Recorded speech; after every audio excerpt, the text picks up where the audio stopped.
नमस्कार दोस्तों, मैं संदीप कुमार कौशिक आप सभी का आपके अपने कार्यक्रम एस्ट्रोनोमोलॉजी 456 में हार्दिक स्वागत करता हूं। दोस्तों, जैसा कि आप लोग टॉपिक देख रहे हैं कि सूर्य और मंगल जो है वो नीच के होने जा रहे हैं।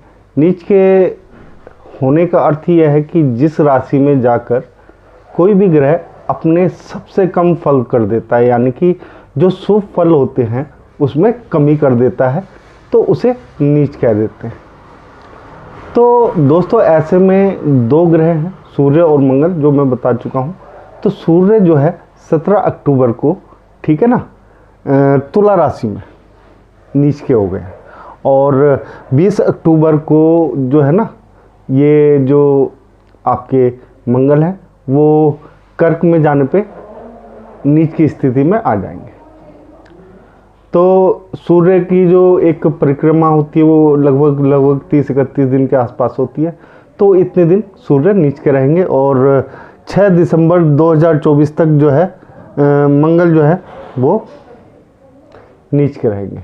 आप लोग चतुर्थ भाव में मंगल है और सप्तम भाव में आपके सूर्य।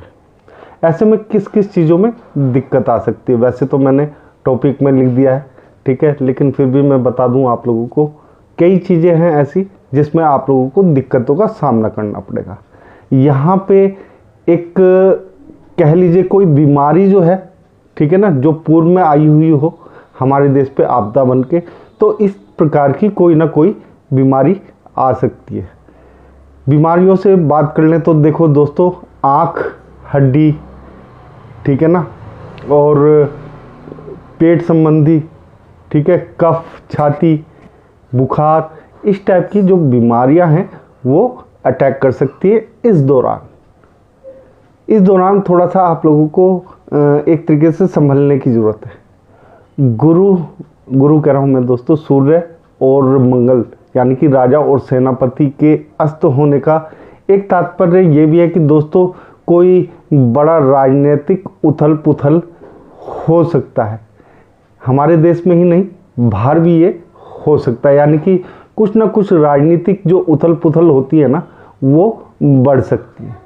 साथ ही साथ मंगल और ये सूर्य के अस्त होने के कारण किसी बड़े राजनेता, ठीक है ना, या कोई भी आप समझ लीजिए उसके मृत्यु के भी योग बनते हैं, यानी कि राजा और सेनापति दोनों अस्त, तो ऐसे में किसी ना किसी के मृत्यु के योग बन जाएंगे। ये हमारे देश में ही नहीं है, विदेश में भी, ये एक तरीके से सबके लिए ही बता रहा हूँ, ठीक है ना। ये कुछ इस प्रकार की जो दिक्कतें हैं वो आएंगी। शेयर मार्केट में दोस्तों उतार चढ़ाव तो नहीं कहूँगा, ठीक है ना, उतार ज़्यादा देखने को मिलेगा, यानी कि जो नीचे से कमा सकते हैं उनके लिए यहाँ पे फ़ायदा रहेगा, यानी कि शेयर मार्केट जो है नीचे जाने के ज़्यादा चांसेस रहेंगे इस एक महीने के अंदर। यानी कि वो दिन चालू हो चुका है 17 अक्टूबर को, जो मैं पहले ही बता चुका हूँ, जिस समय सूर्य जो है अस्त हुए थे। अब दोस्तों इसमें बहुत सारी चीज़ें आ जाती हैं, इसके अलावा भी, जैसे मंगल है, धरती का कारक है, तो धरती से संबंधित कुछ ना कुछ उथल पुथल आपको देखने को मिलेंगी यहाँ पर, ठीक है। सूर्य जो है आकाश, एक तरीके से देखा जाए तो अग्नि का कारक है सूर्य, तो यहाँ पे भी आप लोगों को अग्नि से संबंधित जो एक तरीके से चीज़ें हैं वो देखने को मिलेंगी, यानी कि इजाफा रहेगा अग्नि से संबंधित चीज़ों में, ठीक है।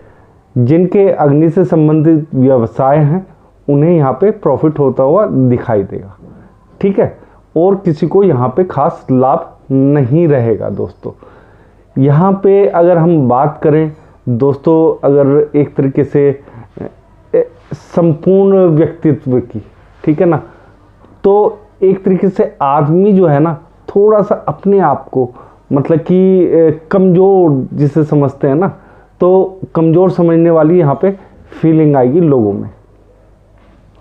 तो कुछ इस तरीके से प्रभाव देखने को मिलेंगे दोस्तों। ऐसा नहीं है कि सब राशियों के साथ ऐसा है या सब लोगों के साथ ऐसा है, कुछ राशियों जो है वो इसमें बच जाएंगी दोस्तों, ठीक है ना। जहाँ पे नीच भंग राजयोग का निर्माण होगा वहाँ पे कुछ राशियाँ बच जाएंगी, लेकिन अधिकतर राशियों को थोड़ी दिक्कतों का सामना यहाँ पे करना पड़ेगा।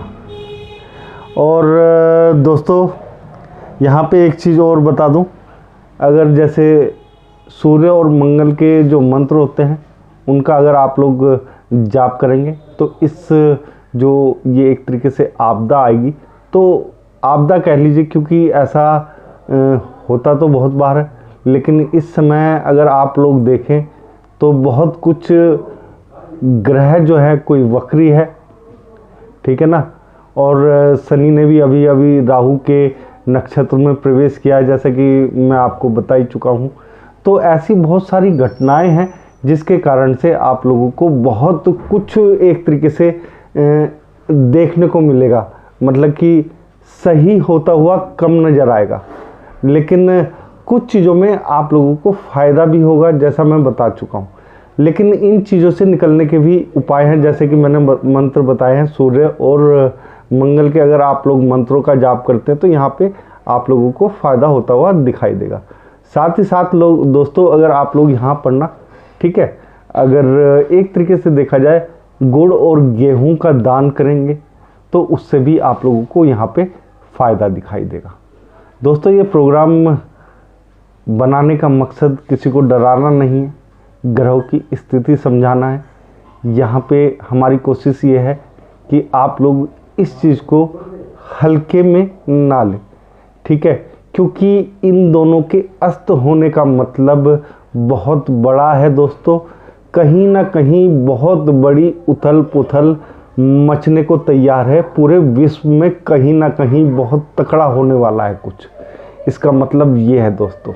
लेकिन यहाँ पे हम आप लोगों को डरा नहीं रहे, सावधान कर रहे हैं कि अपना ख्याल रखिए, जो उपाय बताएं उन्हें करते रहिए। दोस्तों अगर आप लोगों को हमारा ये प्रोग्राम पसंद आया है तो कमेंट बॉक्स में जय श्री राम ज़रूर लिखें, और आप सभी को भी हमारा जय श्री राम दोस्तों।